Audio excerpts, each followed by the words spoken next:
President Donald Trump and Russian President Vladimir Putin met on Friday in Anchorage, marking the first face-to-face meeting between American and Russian leaders since Russia's invasion of Ukraine in early 2022.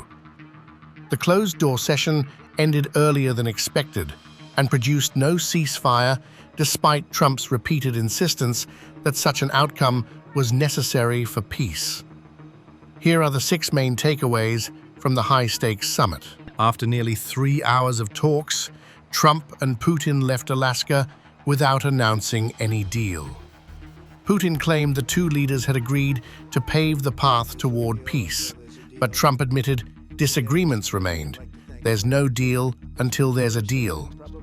Both leaders gave vague statements about progress, but refused questions from reporters, leaving many critical issues unresolved and unclear. Putin achieved a symbolic victory even before the talks began, returning to U.S. soil for the first time in a decade with full red carpet treatment and presidential honors.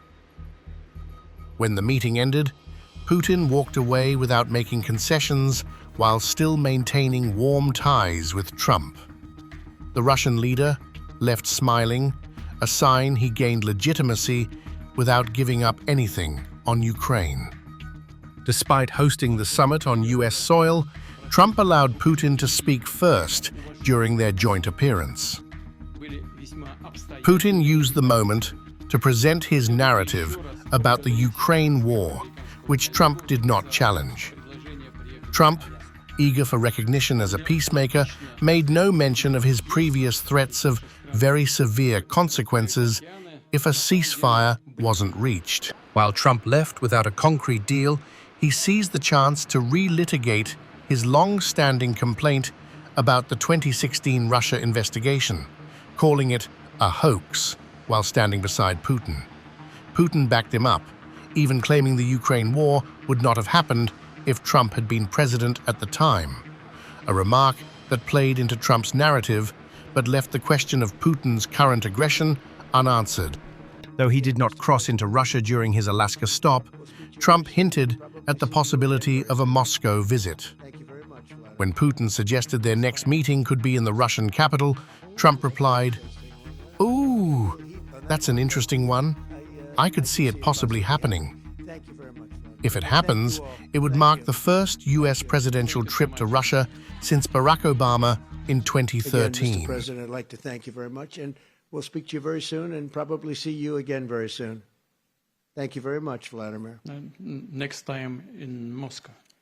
Oh, that's an interesting one. I don't know. I'll get a little heat on that one, but I could see it possibly happening. Thank you very much, Vladimir. Ukraine's President Volodymyr Zelensky, the leader most affected by the summit, was not invited to participate. Instead, he watched from Kyiv as the meeting concluded without a ceasefire.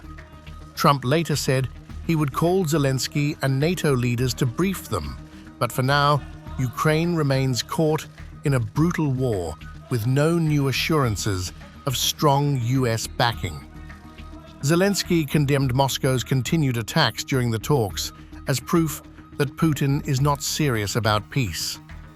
On the day of negotiations, they are killing as well, and that speaks volumes.